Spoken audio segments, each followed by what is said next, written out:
Bienvenue à tous. On est du coup ici avec Sylvie, missionnée par la filière Fava Multi, pour vous proposer un webinaire sur les prédispositions génétiques aux dilatations et dissections aortiques dans l'idée d'aborder les problématiques syndromiques. Donc, au sein de la filière Fava Multi, les différents membres de la filière peuvent effectivement proposer des thématiques de webinaire. Et du coup, en tant que généticienne, on est intéressé avec Sylvie de proposer, si la première vous intéresse, potentiellement plusieurs sessions de webinaires qui pourraient être sur les nombreux gènes qui, dans la liste, s'allonge, responsable de prédispositions génétiques aux dilatations aortiques, essentiellement syndromiques. Donc, aujourd'hui, étant donné que c'est la première, l'idée va être de commencer sur un topo par Sylvie Eudan sur les points d'appel qui feraient évoquer une forme syndromique et en particulier une consultation de génétique. Après, Pauline Arnaud va du coup nous faire un petit point sur là où on en est, sur les gènes de prédisposition syndromique, avec la liste de ces gènes, la proportion que l'on peut voir. Et puis ensuite, on aura deux exemples, un de Dominique Bonneau sur un nouveau gène très intéressant de la voie du TGF-bêta, et puis ensuite sur Pauline Arnaud qui nous prendra l'exemple de ski et ses différents phénotypes. On fera un temps de discussion entre les deux premiers topos, puis les suivants. Et si jamais donc ce type de webinaire, cette thématique vous intéresse, on aura après la possibilité de faire un numéro 2 et un numéro 3 sur d'autres gènes responsables de prédisposition génétique syndromique. Je ne sais pas si Sylvie, en introduction, tu voulais rajouter quelque chose avant qu'on te donne la parole.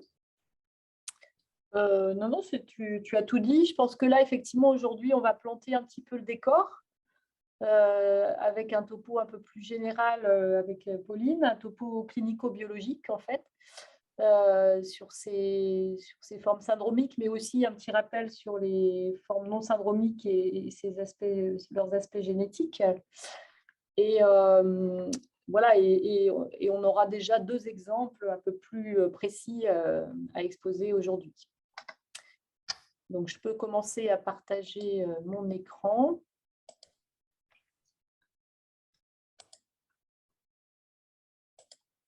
C'est bon pour tout le monde? C'est bon, oui. OK.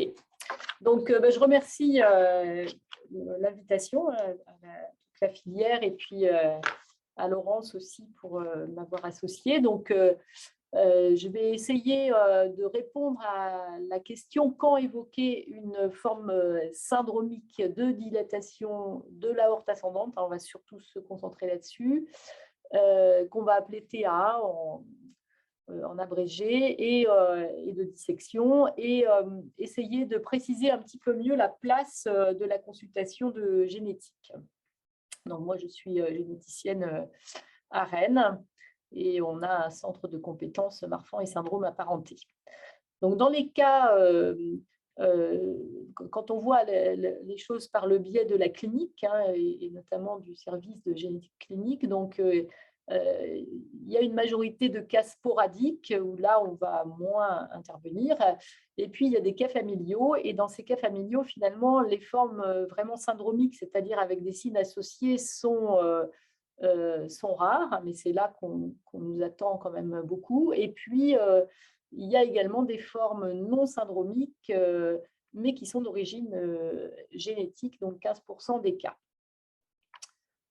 Alors, quand évoquer d'abord une origine génétique quand le TA n'a pas de signe associé, c'est-à-dire il est non syndromique, parce que c'est quand même une question qui se pose souvent.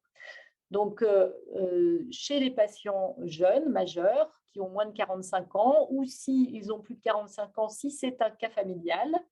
Alors, c'est quoi un cas familial? C'est quand il y a au moins 2 membres avec un TA non syndromique dans la fratrie ou sur 2 générations, ou quelquefois, bon, les antécédents sont un petit peu moins précis, mais on a la notion d'une mort subite précoce chez un apparenté du premier degré qui peut alerter.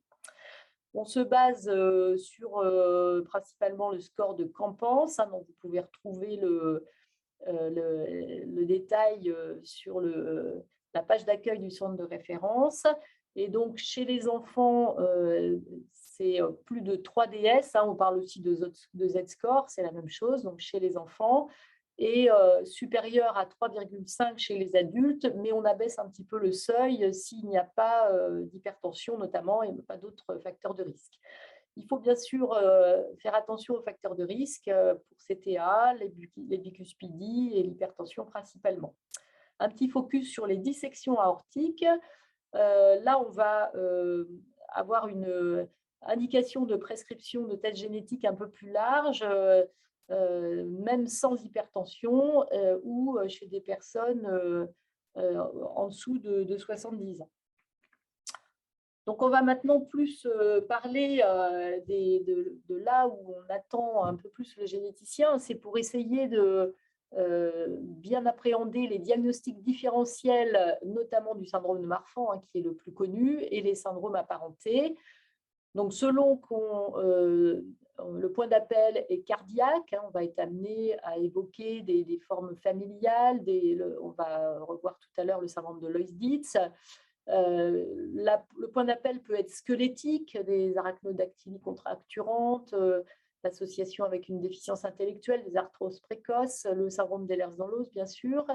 Le point d'appel peut être également ophtalmologique et principalement l'ectopie familiale du cristallin, mais aussi le Bell-Marquesani qui, contrairement au Marfan, associe une petite taille et des contractures. L'homocystinurie aussi, il ne faut pas l'oublier, le mode de transmission est complètement différent, c'est une maladie métabolique avec quelquefois des troubles psychiatriques associés.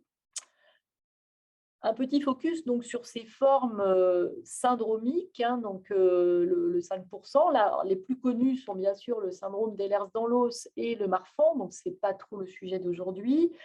Je vais parler de 2 syndromes qui ne vont pas être abordés là juste après, donc, parce qu'ils sont les plus courants après, notamment le syndrome lié au gène SMAD3 avec arthrose précoce, et puis le syndrome de Loeys-Dietz. Alors, la liste de ces syndromes est très longue. Le but n'est pas de les énumérer tous. C'est juste pour vous montrer. Là, et encore, là, c'est une revue qui est un peu ancienne, qui date de 2016. Mais voilà, il y a quand même de très nombreux syndromes. Et la liste, comme l'a dit Laurence, s'allonge chaque année. Et là, on rejoint un petit peu notre travail aussi de dysmorphologiste qui peut aider à faire le tri dans tout ça. Donc, le syndrome de Loeys-Dietz, il faut vraiment le connaître, puisque le point d'appel, bien sûr, c'est le plus souvent ces anévrismes aortiques, voire des dissections aortiques, des tortuosités artérielles généralisées qui vont bien au-delà de l'aorte. Mais ça peut être aussi des signes morphologiques particuliers, un hypertellorisme, une fente palatine ou une luette bifide, une craniosténose, des anomalies cérébrales. Moi, j'en connais un qui a par exemple une agénésie du corps calleux. La déficience intellectuelle est inconstante, mais elle peut exister. La peau est fine, l'hyperlaxité articulaire, et puis donc ces anévrismes tout le long de l'arbre artériel. Autre grand syndrome qui finalement est assez proche du Loeys-Dietz, mais où le point d'appel là va être l'arthrose précoce. Ce sont des personnes qui ont très jeunes des arthroses, notamment au niveau des genoux, au niveau du rachis, avec parfois des spondylolisthésis sévères, et puis aussi les poignets, les mains. Et puis, comme dans Loeys-Dietz, tortuosité, anévrisme, dissection de tout l'arbre artériel, et puis parfois une morphologie faciale un peu particulière, avec une face un peu allongée, un front haut, une luette un peu large, des crêtes orbitaires un peu effacées, et puis des varicosités apparentes. Donc voilà, juste c'était vraiment pour planter le décor, et Pauline, bien sûr, va aborder beaucoup plus précisément tous ces gènes. Donc on peut dire que le généticien clinicien, bien sûr, il fait partie d'une équipe pluridisciplinaire, mais il aide à repérer ces TAA non syndromiques d'origine génétique et à faire les enquêtes familiales. Dès qu'il y a des signes associés à ces anévrismes de l'aorte ascendante, il faut savoir rechercher une forme syndromique, bien sûr le Marfan, mais aussi toutes ces formes apparentées et les diagnostics différentiels. Le généticien est là aussi pour guider avec nos collègues biologiques l'interprétation clinico-biologique du séquençage au débit, que ce soit les panels et bien sûr, a fortiori, maintenant le génome. Nous participons et nous prescrivons donc largement dans le cadre du plan France Médecine Génomique 2025, en participant au RCP, et puis donc bien sûr en amont, en aval aussi pour le rendu de résultats qui sont de plus en plus complexes, hein, avec Pauline le sait encore mieux que moi, donc des variants de signification inconnus, il faut étudier la ségrégation familiale, etc. Et puis, gérer aussi les demandes de diagnostic prénatal et de diagnostic préimplantatoire. Donc, voilà pour ma partie. Donc, Pauline va enchaîner. Je pense que tu préfères passer toi-même ton diaporama, Pauline. Hein. Oui, je préfère, ouais. Je vais partager mon écran. Voilà. Donc, Pauline est biologiste dans le laboratoire du centre de référence de Bichat, le laboratoire du professeur Catherine Boileau. Elle est aussi dans l'équipe de recherche. Elle travaille au quotidien avec Catherine, bien sûr, mais aussi Nadine Hanard et toute l'équipe. Et donc, je suis très heureuse de faire cette présentation commune avec elle, donc sur les prédispositions génétiques aux dilatations et dissections aortiques. Je passe la parole, Pauline. Merci beaucoup, Sylvie, pour cette introduction. Est-ce que vous voyez bien mon écran? Oui. Oui, c'est bon. Alors, merci aussi à la filière pour l'invitation à participer à cette webconférence. Donc, je suis Pauline Arnaud, donc je suis généticienne biologiste au département de génétique de l'hôpital Bichat, et je prends la suite de Sylvie pour vous parler de ce qui se passe lorsqu'on reçoit au laboratoire des prélèvements sanguins à visée génétique à Bichat. Alors, je repars un peu loin sur des aspects de physiopathologie. Donc, j'ai illustré ici un schéma d'un vaisseau sanguin avec la lumière du vaisseau en haut sur le schéma de gauche. Donc, la paroi vasculaire, en fait, elle est constituée de 3 couches différentes, de la lumière vers l'extérieur. Donc, la première couche, c'est l'intima. C'est la couche au contact du flux sanguin. La seconde couche, donc c'est la couche la plus importante en termes d'épaisseur, c'est la média. Et la dernière couche, qui est donc la plus extérieure, c'est l'adventice. Donc, avec différents marquages que j'ai illustrés sur la droite et que je ne vais pas détailler vraiment très spécifiquement, mais on peut observer au microscope comment se comporte la paroi aortique en situation physiologique en haut et pathologique en bas. Et en fait, ce qu'on constate, c'est que l'ensemble des altérations se situe au niveau de la média aortique, donc de cette couche intermédiaire du vaisseau sanguin.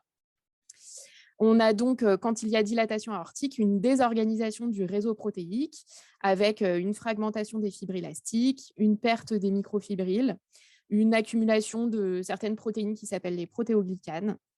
Et tout ça, ça va être à l'origine de la fragilité de la paroi aortique, ce qui va entraîner une dilatation et donc un élargissement du vaisseau, voire une dissection aortique dans les cas les plus graves. Donc, ce qu'il faut noter également, c'est que la média aortique, elle contient des cellules qui sont essentielles dans la contractilité, qui sont les cellules musculaires lisses. Donc, en situation physiologique, elles apportent une certaine souplesse et une élasticité à la paroi vasculaire. Donc, en revanche, en situation pathologique, leur mauvais fonctionnement entraîne un anévrisme ou une dissection de l'aorte. Donc, sur ce schéma, j'ai illustré une cellule musculaire lisse avec en haut l'extérieur de la cellule et en bas l'intérieur de la cellule. Donc, si on en vient à la génétique, on se rend compte que les gènes impliqués dans les anévrismes et dissections de l'aorte ascendante codent pour des protéines qui s'inscrivent dans 3 grands mécanismes principaux. Donc, le premier mécanisme en cause, c'est une altération d'une protéine de la matrice extracellulaire. Donc, c'est le cas de notre protéine de prédilection qui est la fibrilline 1. Donc, c'est le composant principal des microfibrilles et c'est donc le gène qui est en cause dans le syndrome le plus répandu dans les anévrismes et dissections de l'aorte, qui est le syndrome de Marfan. Le deuxième grand mécanisme, c'est une altération de la voie de signalisation TGF-bêta. Donc, on y reviendra dans la deuxième partie de cette webconférence.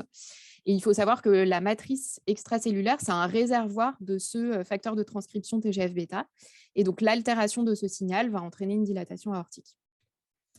Le troisième grand mécanisme mis en jeu dans les anévrismes et dissections de l'aorte, c'est une altération de la fonction de la cellule musculaire lisse, et en particulier de ses fonctions contractiles, avec notamment les protéines ACTA2 et les chaînes de myosine MILK et MYH11.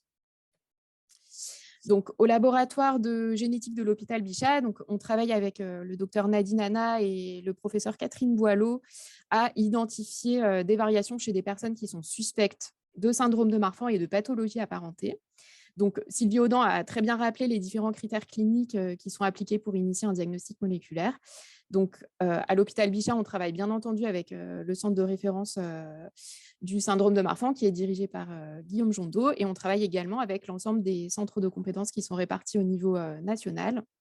Donc, c'est une activité vraiment historique que Catherine Boileau a initiée dans les années 90. Et aujourd'hui, on a accès à plus de 8000 familles et ça correspond à peu près 20 000 individus. Donc, c'est vraiment une collection importante. Donc, actuellement, on travaille sur un panel de 38 gènes et ça a été évoqué par Laurence et Sylvie au préalable. Donc, cette liste de gènes, elle continue de s'allonger quasiment tout le temps, en fait. Donc, on a l'impression d'être à jour jusqu'à maintenant. Et l'ensemble de ces gènes s'inscrivent tous dans les 3 mécanismes que j'ai cités sur la diapositive précédente. Donc, à ce jour, on a identifié plus de 2000 familles avec une mutation du gène FBN1 et plus de 700 familles avec une mutation dans un autre gène d'anévrisme de l'aorte. Donc, sur cette diapositive, j'ai représenté la répartition dans des cas plutôt non syndromiques, la répartition de ces gènes. Donc, on va l'évoquer sur les diapositives suivantes. Donc, au laboratoire de Bichat, on a une vraie expertise du gène FBN1 et aussi une expertise des autres gènes d'anévrisme, puisqu'on a un nombre de familles relativement important. Donc, en réalité, les résultats de l'analyse moléculaire, ils vont dépendre beaucoup de l'expertise clinique initiale. Et c'est absolument essentiel pour nous d'avoir des informations cliniques très détaillées. Et on a d'ailleurs des liens clinico-biologiques qui sont extrêmement importants avec le centre de référence et les centres de compétences. Donc, pour vous donner quelques chiffres, puisque c'est ce qui m'avait été demandé, donc ça, c'est quelques chiffres du rendement, entre guillemets, de l'analyse moléculaire. Donc, lorsqu'on est face à une forme syndromique, donc une vraie suspicion de syndrome de Marfan avec une atteinte ophtalmologique, avec une ectopie des cristallins bilatérale, une atteinte cardiologique avec une dilatation aortique significative et une atteinte squelettique, on arrive à trouver un défaut moléculaire dans plus de 95% des cas. J'ai mis 95 parce qu'on a quand même une part d'hérédité manquante, mais c'est vraiment extrêmement important comme chiffre. Et le coupable, dans l'ensemble de ces cas, c'est quasiment toujours le gène FBN1, donc le gène de la fibrilline. En revanche, donc, là, c'est assez schématisé, mais quand on est sur une forme non syndromique d'anévrisme de l'aorte, ce rendement, il est beaucoup moins important. Donc, il est de l'ordre de 30%. Alors, c'est même sans doute un peu moins parce que récemment, on a plutôt élargi les indications d'analyse moléculaire. Donc, ce chiffre de 30%, il est issu d'une étude qu'on avait faite en 2019 sur des formes strictement non syndromiques, donc avec aucune atteinte squelettique, notamment. Donc, le pourcentage d'hérédité manquante, il peut sembler assez important, en fait, parce que dans certains de ces cas, on est sur des formes familiales. Mais ce pourcentage de 70%, il s'explique par différents facteurs. D'abord, sans doute par des gènes qui ne sont pas encore découverts, même si vraisemblablement, on est arrivé à un seuil au-delà duquel les nouveaux gènes vont représenter seulement une fraction de ces 70%. Une autre explication, c'est la part environnementale. Donc, elle est souvent importante quand on parle d'une atteinte cardiovasculaire. Voilà.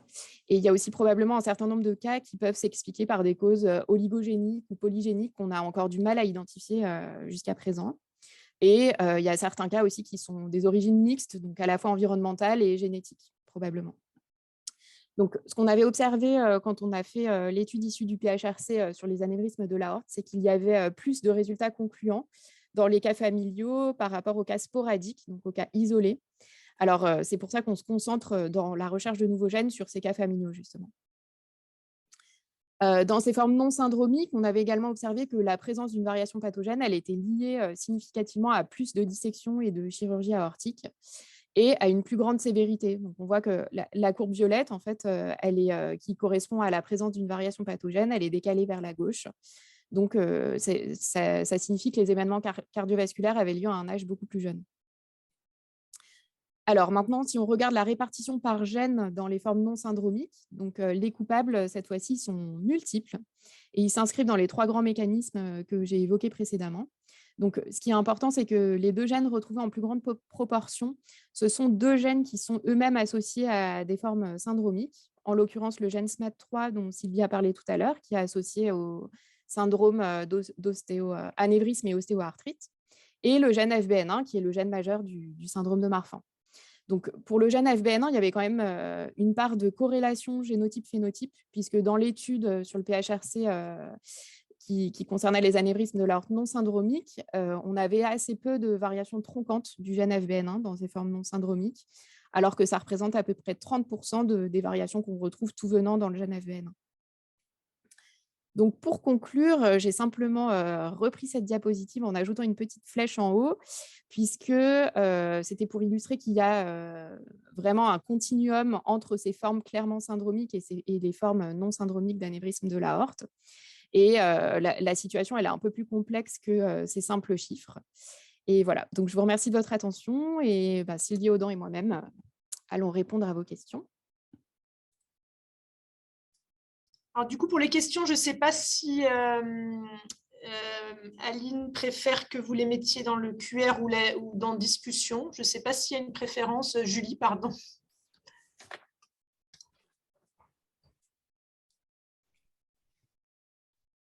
Julie, est-ce que tu peux nous dire si tu préfères que les personnes mettent dans QR ou discussion ou prennent la parole?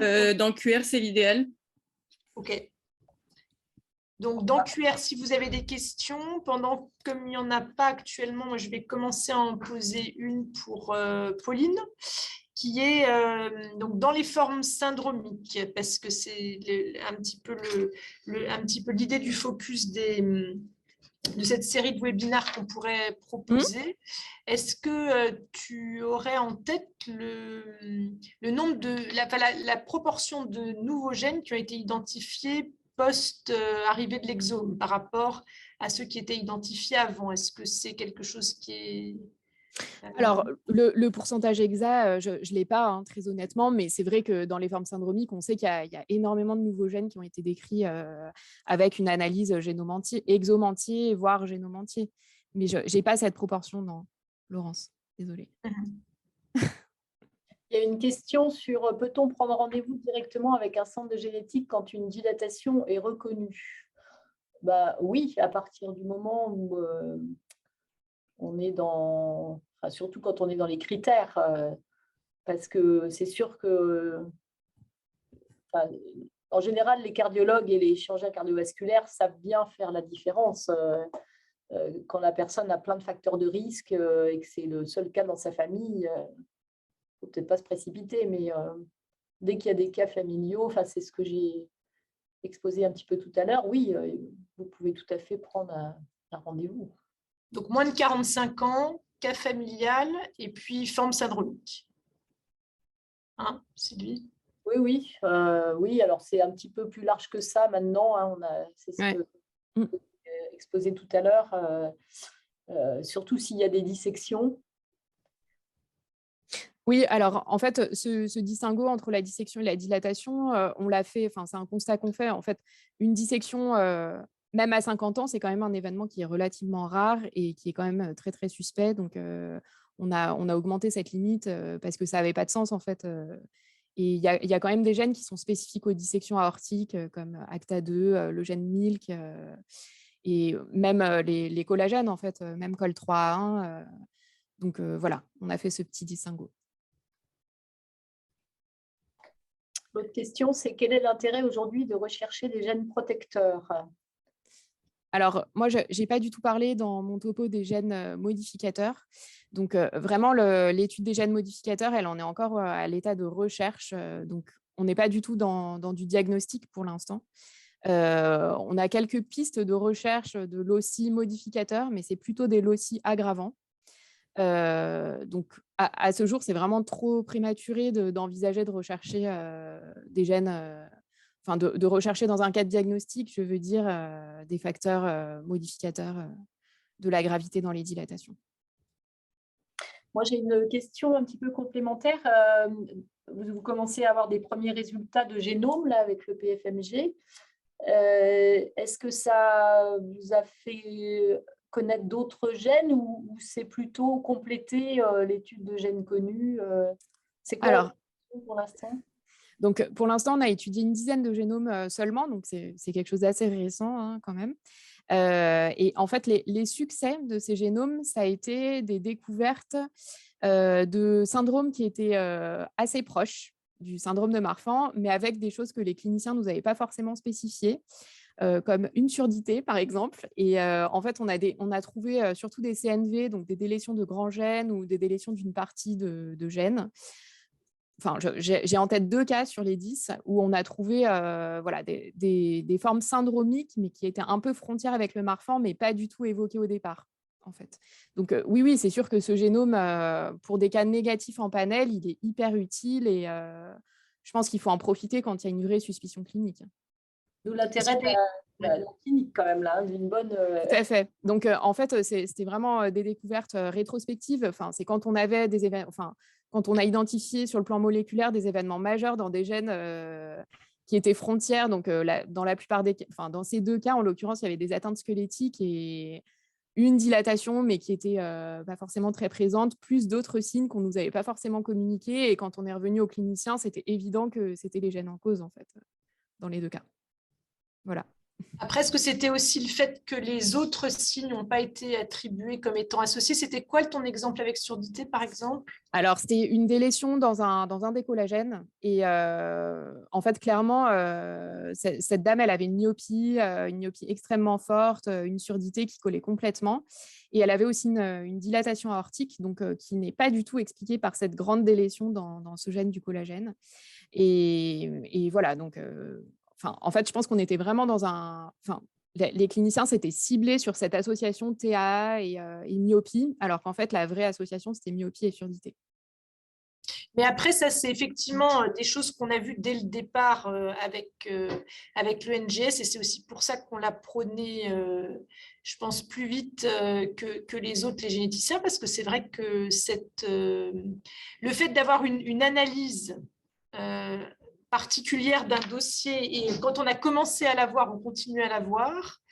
Et c'est vrai que du coup, ça permet des fois de débrouiller des situations qu'on avait, où on pourrait rester encore des années avec l'analyse qu'on avait faite au départ. Hein. Donc, ouais, tout à fait. Je suis tout c'est un à fait vrai d'accord. complément, et c'est pour ça que le phénotypage reverse est super.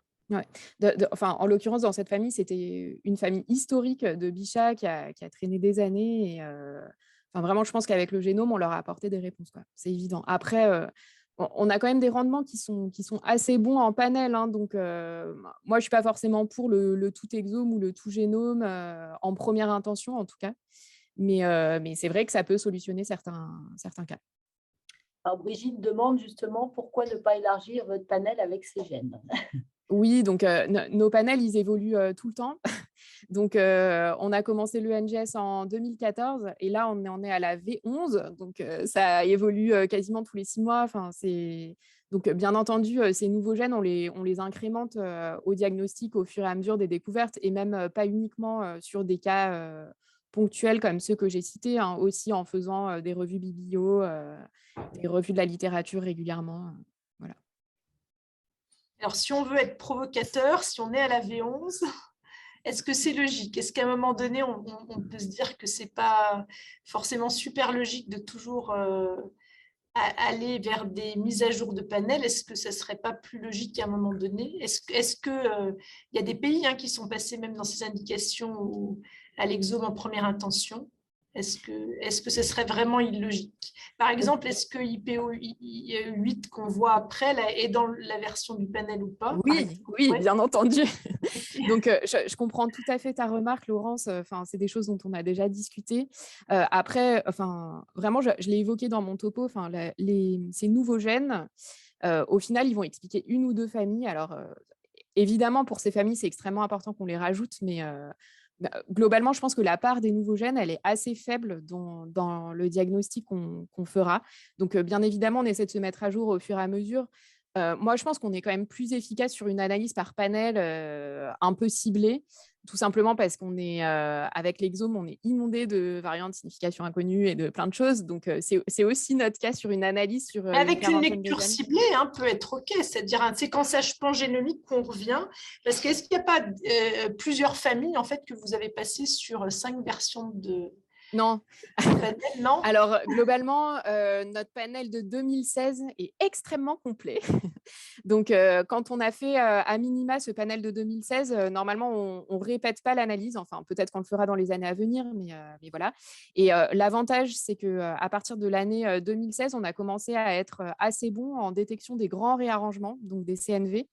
Et du coup, on considère qu'on a quand même exclu une grande majorité des variants dans les gènes majeurs et dans les gènes causaux des anévrismes et dissections et aussi des formes syndromiques. Donc, cette analyse des CNV, elle est importante et c'est un peu Enfin, ça va un peu contre l'analyse d'exome parce qu'elle n'est pas forcément très bien faite quand on a des exomes. Donc, il y a des progrès bioinfo, bien entendu, mais nous, on devient assez bon en détection des CNV et on en a même détecté en mosaïque. Enfin, on a un seuil de détection qui est assez bas sur les grands réarrangements, donc les délétions d'exons et les délétions de gènes complets. Donc, je pense que ça aussi, c'est un des avantages de notre panel ciblé, c'est que l'analyse bioinformatique, elle est quand même assez simplifiée quand elle est ciblée sur 40 gènes plutôt que l'exome entier, quoi. Il y a une dame, Lilou, là, qui pose la question. Alors, il y a un tableau complexe. Son fils a une bicuspidie, dilatation aortique et autres soucis. Sa sœur a une rupture d'angiome à l'âge de 23 ans. J'ai dû, moi, subir une transplantation du foie. J'ai eu un double cancer du sein. Je viens de subir un double pontage cardiaque pour maladie coronarienne. Je n'ai que 53 ans, mon fils 14 ans. On nous dit que cela n'a aucun rapport. Et donc, la question, c'est est-ce qu'une consultation de génétique peut aider? Bah oui, c'est typiquement, je pense, le genre de situation où c'est bien de se poser tranquillement là sur l'histoire familiale et on peut tout à fait aider. Ouais.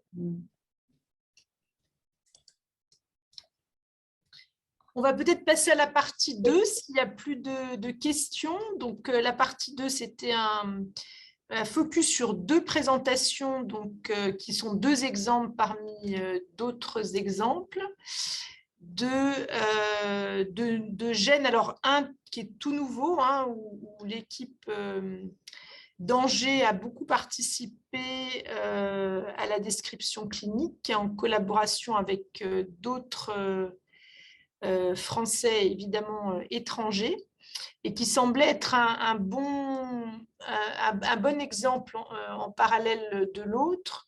Donc cet exemple est intéressant de par la diversité effectivement des signes cliniques qu'on peut avoir et qui, si on le connaît, peut être potentiellement évoqué cliniquement. Donc, on donne la parole à Dominique Bonneau pour qu'il nous présente le travail d'Angers et Oui, des autres. bonsoir, bonsoir à tous. Donc, je vais vous présenter rapidement le travail qui est un travail tout à fait collaboratif entre plusieurs équipes françaises et étrangères sur ce nouveau gène. Et en fait, si j'ai un message à faire passer, il y a des enfants et des adultes qui sont atteints. Chez les enfants, c'est plutôt un Lloyd-Dietz récessif, donc. Et chez les adultes, c'est une fragilité vasculaire globale qu'on peut prendre pour un syndrome de Marfan, vous allez voir en fait. Bon, l'histoire pour nous commence par la description de cette première famille. C'était des personnes donc âgées de plus de 50 ans, l'un et l'autre, qui sont maintenant décédés tous les deux de leurs complications vasculaires, qui étaient juifs ashkénazes, consanguins, et on les a passés 2 fois en exome avant d'avoir la solution. Sur le premier exome, on n'avait strictement rien, enfin on n'avait pas trouvé en tout cas.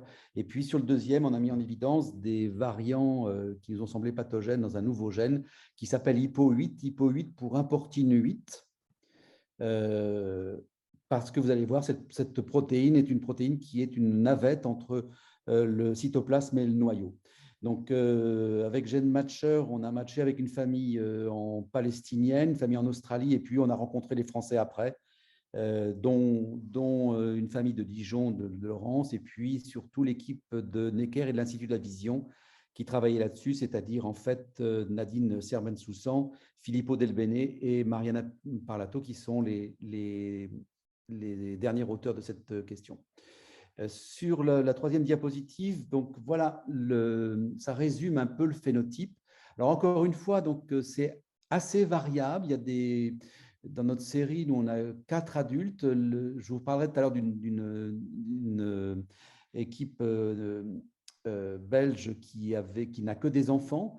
Tout dépend en fait de nos entrées, mais en fait, c'est un syndrome dans lequel il y a des anomalies cardiovasculaires, non seulement des dilatations de l'aorte ascendante, mais également des autres artères, l'aorte abdominale et les artères de moyen calibre, rénale, iliaque, et puis donc du membre inférieur, c'est là où on a trouvé d'autres anévrismes, mais également des cardiopathies congénitales, essentiellement des pathologies du septum. Donc, l'atteinte de l'œil est également fréquente. Il n'y a pas d'atteinte du cristallin, en tout cas, il n'y a pas de luxation du cristallin, mais il y a une myopie forte qui est constante. Cette myopie peut s'accompagner d'une cataracte relativement précoce, mais pas de luxation du cristallin. Et puis, cette myopie, dans les 2 cas, chez nous, en fait, dans notre famille, c'était accompagné de décollement de la rétine très sévère. Sur le plan du squelette, ce qui domine, c'est l'hyperlaxité articulaire avec des luxations extrêmement instables, des articulations extrêmement instables avec des luxations, des scolioses qui sont très fréquentes, des déformations du thorax, on peut les prendre encore une fois pour des marfangs ou des leucdites, avec une arachnodactylie et puis des malpositions des pieds qui sont également fréquentes. La peau est souvent hyperextensive, il y a souvent des hernies. Donc là, ces adultes peuvent rentrer par le biais des lèvres dans l'os, en fait, avec la pathologie cutanée et puis articulaire. Voilà. On a souvent trouvé des anomalies, des dilatations piélocalicielles, dont sur l'IRM qui est là sur la diapositive, d'une dilatation extrêmement importante. Et puis enfin, c'est la raison pour laquelle ils sont rentrés sur la diapositive suivante. Excusez-moi, c'est pas moi qui commande les diapositives. Non, revenez en arrière, pardon. Oui, c'est la raison pour laquelle ils sont rentrés dans le laboratoire de Nadine Servan-Soussan qui travaille en immunologie. C'est que un certain nombre d'enfants se sont présentés comme des colites inflammatoires. Même certains ont été étiquetés Crohn avec des dérèglements immunitaires, en particulier une hyper-IgE et une hypo-IgA et un syndrome inflammatoire digestif et des allergies. Donc, il y a un dérèglement immunitaire chez ces enfants. Donc, chez les adultes qu'on a rencontrés, nous, ils n'en avaient pas. Mais chez l'enfant, ça peut être également une porte d'entrée, donc quelque chose de multisystémique, y compris une atteinte digestive. Et enfin, il y a souvent un retard du développement moteur qui, à mon avis, est à mettre sur le compte de l'hyperlaxité articulaire, qui est fréquente. Mais il y a également, dans un certain nombre de cas qu'on a observés, chez les enfants, une déficience intellectuelle. Donc, c'est très, très large comme spectre, avec un tableau le plus souvent très sévère. La diapositive suivante montre la dysmorphie des personnes pour lesquelles on a eu des photos. Et donc, ce qui frappe ici, c'est le proptosis qui est dû à la forte myopie, à mon avis, et le faciès plat, et le visage un peu allongé de ces enfants. Et il peut exister également, ce qui donne le change avec un Lloyditz, des anomalies de la bouche, en particulier des fentes palatines ou des luettes bifides. Donc voilà, quand on voit un enfant qui a ce tableau-là, je pense que le premier diagnostic qu'on évoque, c'est Lloyditz. D'autant que, je n'ai pas parlé, mais d'autant qu'on peut également trouver des tortuosités artérielles. Voilà. Sur la diapositive suivante, c'est les mutations qu'on a mis en évidence. Donc, on a identifié donc, sur l'ensemble de la cohorte qui comprenait 12 individus, 11 variants différents. C'est très, très souvent des familles consanguines. Donc, il y avait 7 personnes qui étaient homozygotes, 5 hétérozygotes composites. Il y avait 8 variants qui étaient des pertes de fonction claires et 3 faux sens qui sont avérés donc sur le blot qui est en bas, que je ne vais pas commenter, mais qui sont avérés en fait être également s'accompagner de diminution de l'expression de la protéine. Donc, globalement, c'est toutes les variants conduisent à des pertes de fonction et un défaut de la protéine hypo-8. Diapositive suivante. Sur cette diapositive, en fait, ça résume la fonction d'hypo-8. Donc, c'est l'importine 8, hein, qui est en fait une navette entre le cytoplasme et le noyau. Sur le schéma de droite, ça veut montrer que cette importine sert à faire rentrer dans le noyau des micro-ARN par le système agonaute, et donc de faire rentrer des micro-ARN dans le noyau avec la régulation que ça implique. Et puis, ce qui nous intéresse également, puisque c'est la seule chose finalement qu'on a mis en évidence dans ce syndrome, c'est que cette importine sert à transférer dans le noyau un certain nombre de protéines, dont les protéines SMAD, la sous-unité P65 de NF-κB, CJUN, une protéine qui s'appelle SRP19. Mais ce qui est important pour faire le lien avec les syndromes marfanoïdes, entre guillemets, c'est que les protéines SMAD utilisent cette navette pour rentrer dans le noyau et avoir leur activité transcriptionnelle. Sur le plan diapositive suivante fonctionnel, donc c'est l'équipe de Filippo Del Bene qui travaille à l'Institut de la Vision et l'Institut Curie qui a mis en place un modèle zebrafish en se focalisant, puisqu'il ciblait la voie TGF-bêta, sur la différenciation dorso-ventrale des larves de zebrafish, puisqu'en fait la perturbation de la voie TGF-bêta-BMP va perturber, et cette diapositive montre des larves tout à fait anormales, avec essentiellement une diminution de la partie caudale qui témoigne en fait de l'anomalie de différenciation dorso-ventrale. Et donc, on peut chiffrer la gravité de cette anomalie de la différenciation ventrale de 1 à 5. Et donc, vous voyez sur les deux colonnes qu'il y a à l'extrême droite, les larves normales sont complètement vertes, white type, et puis celles qui sont mutées, eh bien, ont des anomalies de gravité plus ou moins importantes de la différenciation dorso-ventrale. Diapositive suivante. Sur le zebrafish également, ça entraîne des anomalies de la formation des chambres cardiaques, ce qui colle, si on peut faire une transposition entre le zebrafish et l'homme, ce qui colle bien avec les anomalies du septum qu'on observe. On observe également des anomalies artério-veineuses, de la jonction artério-veineuse chez ces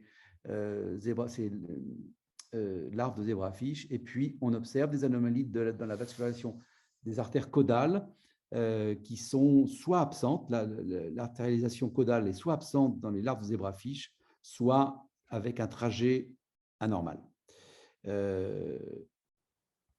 Diapositive suivante, sur celle-ci, toujours émanant de l'équipe de Filippo Del Bene, eh bien, ils se sont aperçus qu'il y avait des anomalies de translocation nucléaire de SMAD. Je ne détaille pas ces deux schémas, mais en gros, SMAD est non seulement, en ce qui concerne SMAD 1, 5 et 9, est non seulement désorganisé sur le plan dorso-ventral, mais également désorganisé sur le plan nucléocytoplasmique, puisqu'il reste en grande majorité dans le cytoplasme et ne passe pas dans le noyau.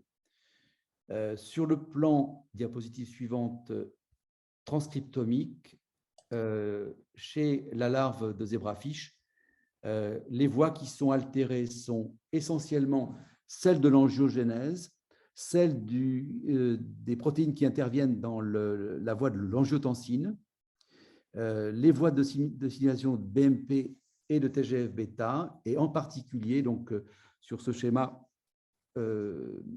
qui montre le taux d'ARN, enfin, l'activité de l'ARN, c'est SMAD7 qui est la plus perturbée chez les larves mutées. Diapositive suivante. Tout ça pour vous dire qu'en concurrence de notre papier, l'équipe de Leutz, de Bart Leutz, avait mis en évidence des mutations du même gène chez des enfants essentiellement avec un tableau identique. Donc, leurs enfants avaient un tableau identique, exactement ce que je vous ai dit. Plutôt, en fait, encore une fois, je reviens sur le plan clinique. Il faut rentrer dans ce syndrome chez l'enfant quand on pense à un syndrome de Lloyd-Dietz, à mon avis. Diapositive suivante qui doit être… voilà.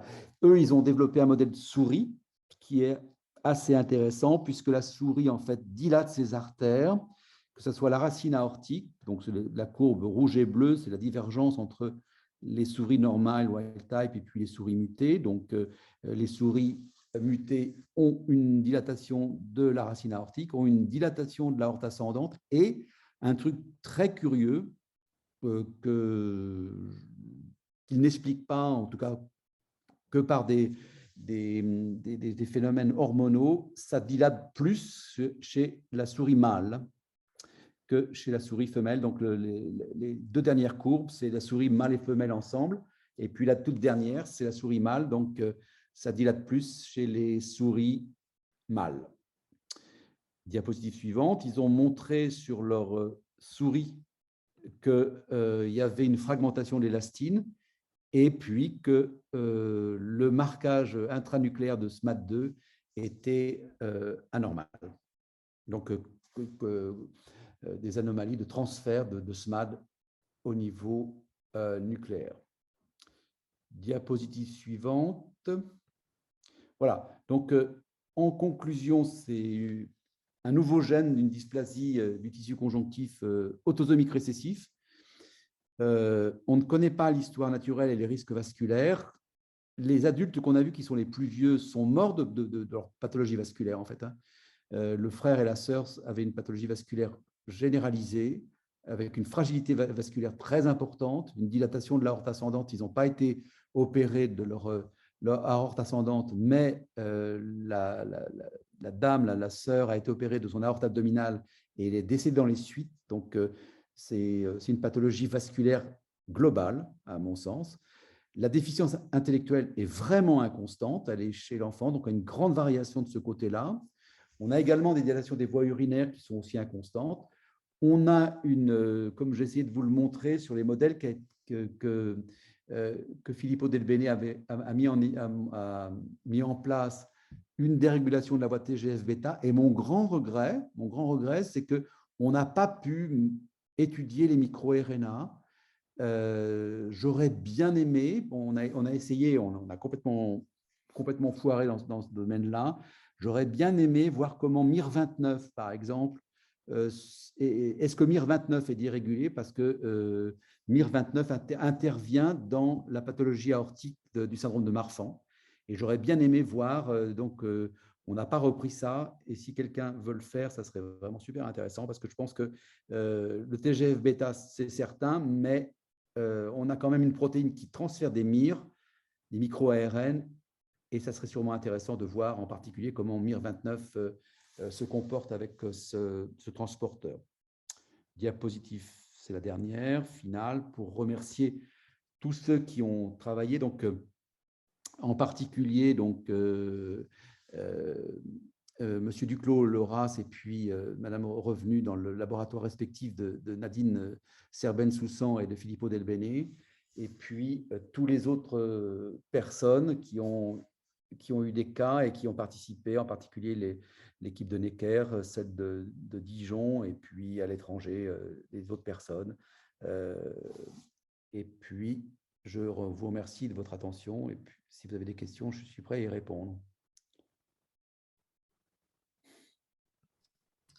Merci Dominique. Je crois qu'il n'y a pas encore de questions mises dans le chat. Moi, j'en avais une, savoir si jamais dans les études qui ont été faites, est-ce qu'il y a des idées par rapport à éventuellement la localisation des mutations ou autres pour expliquer cette différence effectivement de certains qui ont une DI et d'autres pas du tout. C'est vrai que on n'a pas tant que ça d'entités avec finalement des pathologies où on peut avoir une DI comme pas du tout avoir de troubles cognitifs. même si après, pourquoi pas, parce qu'il y a bien des patients depuis toujours, qu'on connaît avec des malformations cardiaques alors que d'autres n'ont pas, donc pourquoi pas au niveau cérébral. Et il y a d'autres exemples comme celui qu'on verra après, qui en est un bon aussi, mais voilà, est-ce qu'il y a une hypothèse? Non, je n'ai aucune hypothèse, aucune idée, parce qu'en fait, dans tout ce qu'on a observé, y compris chez les patients de la série belge, c'est une perte de fonction d'hypo-8. Il y a soit c'est des codons stop, soit c'est des splices, enfin bref, il y a pas de, c'est vraiment des pertes de fonction. Et même les faux sens qu'on a étudiés nous, il n'y a pas d'expression d'hypo-8. Alors, pourquoi est-ce que certaines pertes de fonction vont entraîner un tableau très sévère avec des I et pourquoi pas d'autres, je ne sais pas du tout. C'est vrai que si jamais le diagnostic est fait tôt, c'est compliqué en fait sur l'information qu'on va donner aux parents, parce qu'évidemment le côté neurodéveloppement est évidemment quelque chose de super important à mentionner, en plus que les autres signes, qui va beaucoup changer le parcours de vie. Et c'est vrai que probablement on va être en difficulté si on n'a pas trouvé effectivement de facteurs de localisation, de mutation ou autre qui peut faire la différence. Parce que c'est vrai que dans l'exemple d'après, il y a quand même un petit peu de pistes là-dessus. Oui, vas-y si tu veux. Il y a une question, c'est ça que tu voulais dire?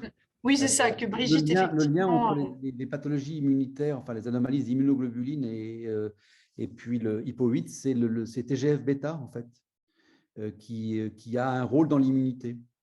Je ne me trompe pas en disant qu'il y a des enfants qui ont un Lloyd's et des problèmes immunitaires et des problèmes digestifs, enfin des colites inflammatoires. Donc ça, c'est quelque chose que l'équipe de Bartlois est en train d'étudier, où il y a franchement un lien entre les dérèglements immunitaires et la voie TGF-bêta. Oui, j'ai quelque chose à ajouter là-dessus, c'est que même on a de l'auto-immunité, donc moi je rejoins tout à fait ce que vous dites, parce qu'il y a de l'auto-immunité notamment dans le gène SMAD3, donc c'est quelque chose qu'on a décrit et qu'on observe nous au quotidien. Oui. Pour la DI, il y a Brigitte qui avait une suggestion aussi, c'est qu'il y avait pas mal de consanguinité là apparemment, donc il y a peut-être aussi d'autres gènes qui interviennent. Oui, en sachant qu'il y a eu une analyse pangénomique, donc on n'est en tout cas pas dans un gène qui est déjà connu. Désolée, j'ai un hélico qui passe. Mais c'est vrai que oui, peut-être dans un gène pas connu. Et puis, donc, je veux dire, bon, il y a un retard moteur, mais qui est dû à l'hyperlaxité articulaire, comme on le voit très, très souvent dans les syndromes avec laxité articulaire, enfin, c'est fréquent. Mais par exemple, les 2 personnes qu'on a vues qui étaient des adultes étaient d'une intelligence supérieure. Hein. Donc, je ne sais pas expliquer les choses. Et puis, effectivement, on a regardé, nous, enfin, en tout cas, sur les exomes, parce que ce n'était pas des génomes, sur les exomes qu'on a eu en main, on a regardé les autres gènes, oui, on n'avait rien. Après, il y a une question, mais là, je pense qu'on ne va pas s'embarquer ce soir parce que ce serait un autre webinaire. On peut le faire à la fin, tu sais, comme il y a un temps de discussion générale, on peut peut-être le faire après les différents topos. Oui, on va peut-être plutôt introduire le dernier topo, du coup, avec un autre exemple donc de gènes qui peut donner différents phénotypes. Donc, c'est à nouveau Pauline Arnaud donc, qui va nous présenter l'exemple du gène SCI, qui était d'abord connu, elle va vous l'expliquer, dans une forme syndromique bien typée, là, avec craniosténose, et puis finalement, on s'aperçoit que c'est plus étendu que ça. Donc, Pauline, à nouveau à ton tour. Donc, merci encore, Sylvie, pour cette deuxième introduction. Donc, c'est vraiment, moi, en écoutant le topo précédent, c'est vraiment un exemple complètement parallèle que je vais vous décrire ici. Donc, c'est l'exemple du gène SCI. Je passe média, voilà. Donc, dans les 3 grands mécanismes physiopathologiques en cause que je vous ai décrits tout à l'heure, donc le gène SCI fait partie de la voie de signalisation TGF-bêta, donc comme hypo-8 d'ailleurs.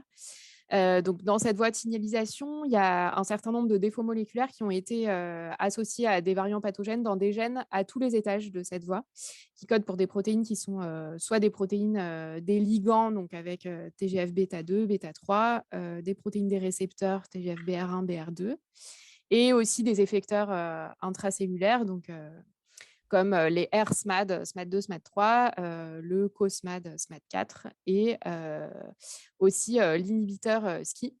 Donc, SCI, c'est un inhibiteur de cette voie de signalisation TGF-bêta. Donc, classiquement, les variations pathogènes du gène SCI, elles sont associées au syndrome de Sprinzen-Goldberg. Donc, c'est une maladie systémique rare du tissu conjonctif. À ce jour, donc, Laurence, il ne faut pas hésiter à me corriger si je me trompe, mais je crois qu'il y a moins d'une 60aine de cas décrits dans la littérature, donc c'est vraiment un syndrome relativement rare. La description clinique, elle était assez homogène jusqu'en 2020, avec des signes cliniques assez typiques comme la craniosynostose, donc une déformation du crâne, et également la déficience intellectuelle. Donc, à ces deux signes cliniques très spécifiques étaient associés des atteintes crânio-faciales, squelettiques et cardiovasculaires qu'on pouvait rencontrer dans des pathologies apparentées au syndrome de Marfan. Donc là, j'ai illustré le schéma du gène et de la protéine. Donc, les exons sont représentés en haut et la protéine est représentée au milieu de la diapositive. Donc, initialement, il y avait deux régions hotspot particulières. Et ces deux régions, elles correspondaient à l'exon 1 du gène SCI. Et il s'agissait de deux régions ciblées sur une vingtaine d'acides aminés chacune, avec des variations faux sens ou des délétions en phase de plusieurs acides aminés, avec donc, conservation de la phase de lecture. Et ces régions, elles correspondaient à des sites de fixation et à des zones d'interaction avec les R-SMAD, donc SMAD2 et SMAD3. Donc, 1 an avant notre constat, il y a quand même eu une équipe chinoise qui avait décrit une jeune patiente avec des signes cliniques pas tout à fait évocateurs de syndrome de Sprinzen-Goldberg. En fait, c'était une jeune fille qui présentait un spina bifida, donc une anomalie de la moelle épinière, mais pas d'atteinte crânio-faciale ni de déficience intellectuelle. Et donc, elle était porteuse d'une mutation de celle-ci, en fait, la mutation cystéine 112 tryptophane, donc qui était située dans le deuxième hotspot mutationnel.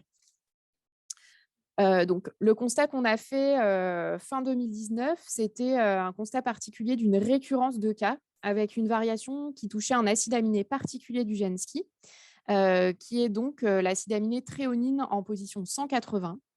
Donc, cet acide aminé, il est situé dans un domaine d'homologie DHD. Ce constat, il a été fait en parallèle entre Dijon et Paris. Et les patients concernés avaient une atteinte marfanoïde, donc principalement une atteinte squelettique, avec ou non une atteinte cardiovasculaire. Donc, pour le premier patient qu'on avait identifié à Bichat, on avait même contacté le clinicien en lui demandant si, à son sens, le tableau clinique était évocateur d'un syndrome de Sprinzen-Goldberg. Et devant l'absence totale de déficience intellectuelle, on avait mis de côté ce variant initialement, en se disant qu'il n'était probablement pas en cause dans le phénotype. Et ce qui a fait basculer notre raisonnement, c'est la récurrence de ces 9 cas index avec 3 variations différentes qui affectaient le même acide aminé, et surtout la survenue de ces événements de novo dans 7 cas sur 9, c'est-à-dire que c'était une variation présente chez le cas index, mais absente chez les deux parents. Donc, je vous ai mis ici l'âge médian à la consultation, donc c'était environ 16 ans, avec un range de 2 à 47 ans. Donc, aussi des atteintes pédiatriques et adultes, comme dans le cas précédent.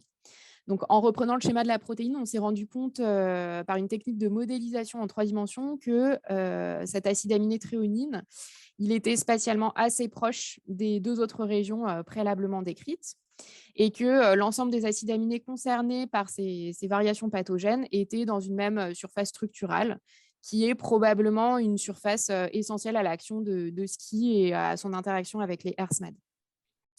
Donc, parmi ces 9 cas index, les 9 cas index nouvellement identifiés, il n'y en avait aucun qui avait une craniosynostose. Donc, ça, c'était assez typique.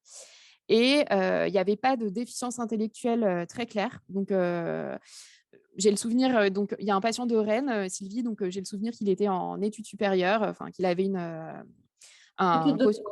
Voilà, tout à fait, en études de droit. Enfin, il me semble que le patient d'Angers également. Donc, il y avait quand même 3 patients sur 9 qui présentaient des difficultés d'apprentissage. L'ensemble de ces patients avaient des signes squelettiques modérés à majeurs, avec un score systémique entre 4 et 14. Donc, ces signes squelettiques, c'était classiquement des signes qu'on retrouve dans le syndrome de Marfan, dans lequel on prend en compte cette atteinte systémique au-delà d'un score de 7. Et pour ce qui est de l'atteinte cardiovasculaire, donc ça, je pense que ça peut être un point de discussion. Il y avait 7 patients sur 9 qui présentaient un anévrisme de l'aorte ou un prolapsus de la valve mitrale. Donc ça, le prolapsus, c'est un signe mineur cardiovasculaire dans le syndrome de Marfan, mais c'est assez classiquement retrouvé. Et pour discuter de l'atteinte cardiovasculaire, il faut noter que le patient le plus âgé avait été opéré pour une dilatation aortique, donc il avait eu une chirurgie de Bentall à l'âge de 47 ans.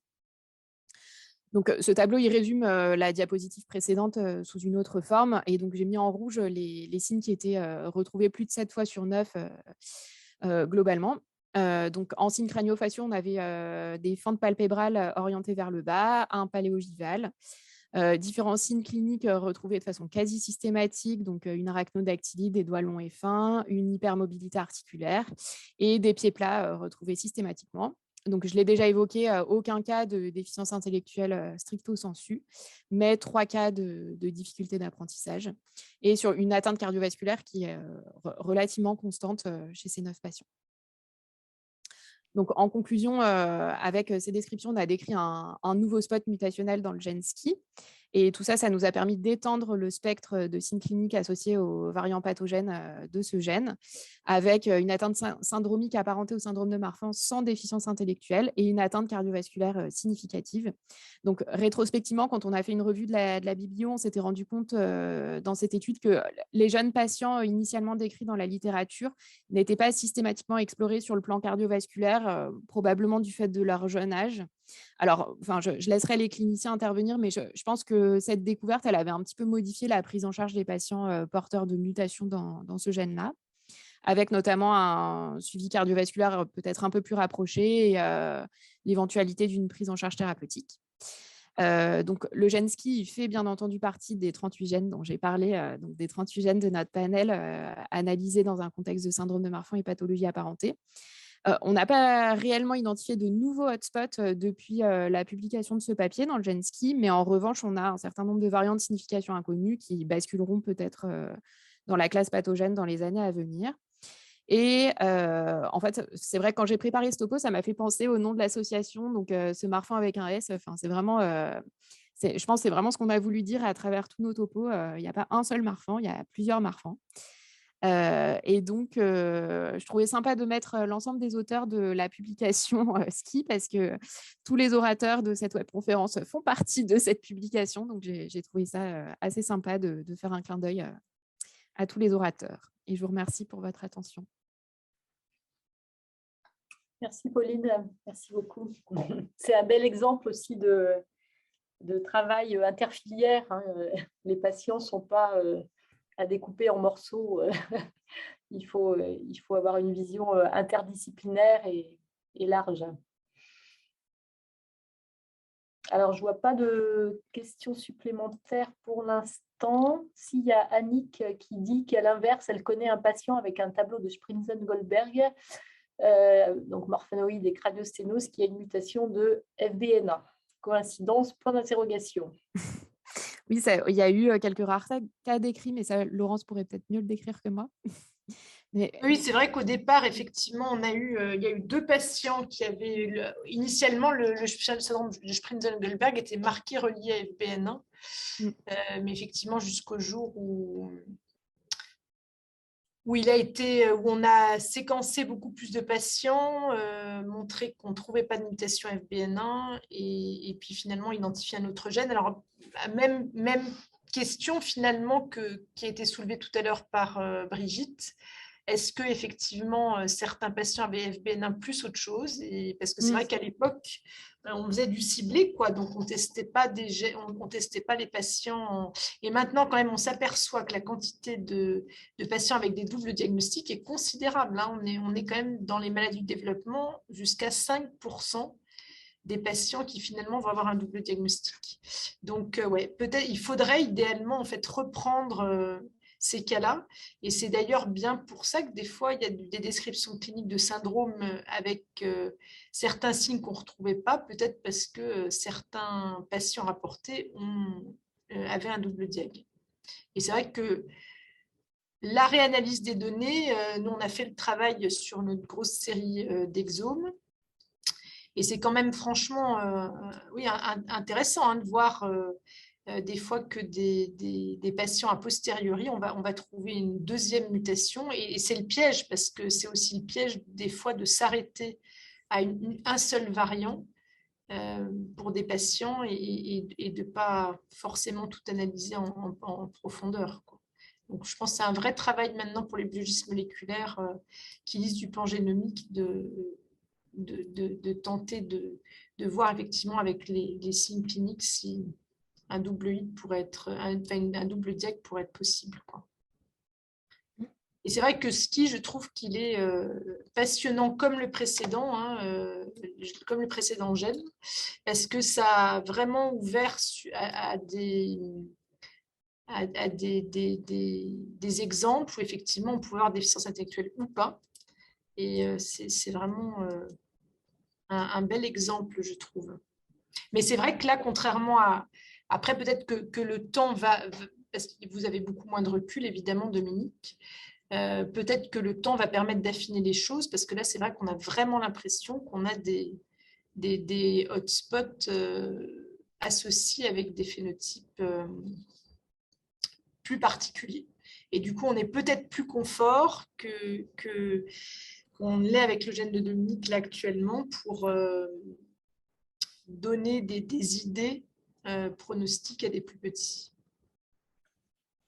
Alors, il y avait des questions un peu plus générales tout à l'heure, mais c'est complètement dans le continuum de ce que tu viens de dire. C'est est-ce que la génétique seule fait la maladie?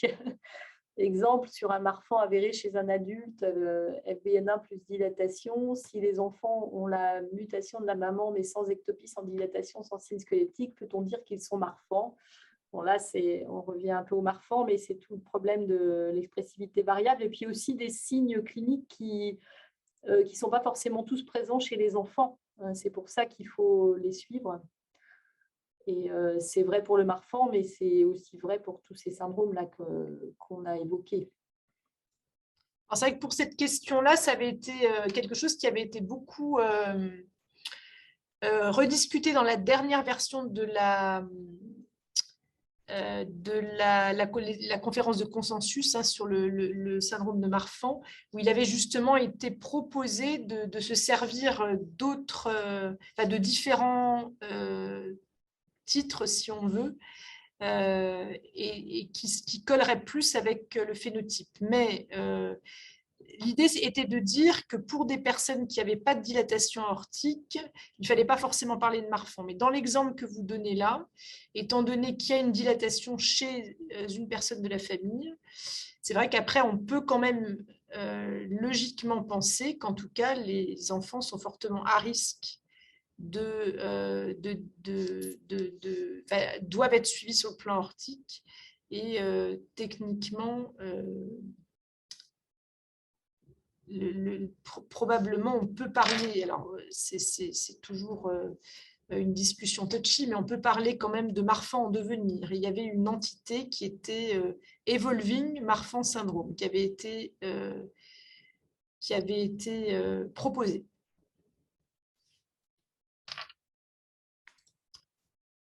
Alors après, il y avait des questions qui étaient sur... et ben, du coup, peut-être tu peux y répondre, Pauline, comme tu as parlé d'auto-immunité, que vous avez commencé à regarder ça. Est-ce que vous en avez vu également dans le syndrome de Marfan ou pas? Alors, moi, quand je parlais d'auto-immunité, tout à l'heure, je pensais vraiment à SMAD3. J'avoue que dans FBN1, je ne suis pas sûre d'avoir vraiment observé ça. Mais dans SMAD3, c'est assez franc. Dans SMAD3, on a beaucoup de polyarthrite rhumatoïde, de thyroïdite de Hashimoto, de neuropathie auto-immune, ce genre de petits signes. Et c'est parfois chez des sujets qui ont la variation pathogène et qui n'ont pas de dilatation aortique. Donc, en fait, c'est vraiment quasiment le seul point d'appel chez certains. Donc, on s'en est rendu compte quand on a repris les signes cliniques au moment des enquêtes familiales, en fait. J'avoue que dans FBN1, moi, c'est pas quelque chose que j'ai vraiment constaté pour l'instant.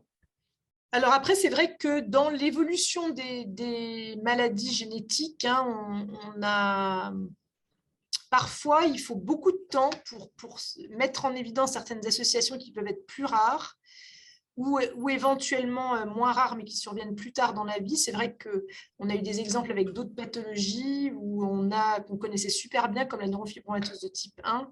On a découvert tard, par exemple, qu'il y avait une augmentation de risque de cancer du sein chez les femmes. Et probablement des dizaines d'années après la connaissance de la pathologie. Donc peut-être qu'après, si c'est un signe plus rare et étant plus attentif, peut-être que une étude pourrait être s'il y a de l'auto-immunité dans d'autres syndromes, ça pourrait ne pas être aberrant, hein, éventuellement de refaire une petite enquête éventuellement par le biais de l'association pour regarder s'il pourrait y avoir une association significative, parce que le truc, c'est que on dit qu'il n'y a pas forcément de lien, mais parce que peut-être qu'on a toujours dit aux personnes que c'était sans lien et que pour l'instant, on n'a pas fait d'études pour regarder s'il y avait plus de risques dans la population générale. Donc, ce ne serait peut-être pas aberrant avec ce que vous avez tous dit là aujourd'hui. Tout à fait. Et en fait, pour l'exemple de SMAD3, encore une fois, on s'en était rendu compte un peu par hasard parce que au moment de la description clinique, on avait demandé un examen clinique complet en médecine interne et c'est vrai que ce n'était pas des questions qui étaient posées en hôpital de jour, Marfan classique. Et ça l'est devenu, hein, du coup, après coup, mais je pense que sur FBN1, c'est pas complètement aberrant de se dire que ça peut être lié, hein, mais il faudrait qu'on regarde un peu plus en détail tout ça. Il y a des questions après un petit peu plus personnelles, mais qu'on peut étendre. Mes 2 enfants ont une dilatation de la racine de l'aorte et j'ai moi-même des dilatations importantes sur l'artère pulmonaire et petites artères avec récidive après intervention, etc. Oui, ce serait intéressant que cette famille soit vue en génétique. Une autre question de Lilou, un cardiologue du CHU de Toulouse nous a dit que seule la bicuspidie expliquait la dilatation de notre fils. Comment peut-on en être certain quand il y a d'autres symptômes et une histoire familiale lourde? Alors, c'est vrai que la bicuspidie est un facteur de risque en elle-même d'anévrisme de l'aorte, et c'est souvent isolé, mais il y a quand même des formes familiales, effectivement, avec un gène prédominant de la famille Notch.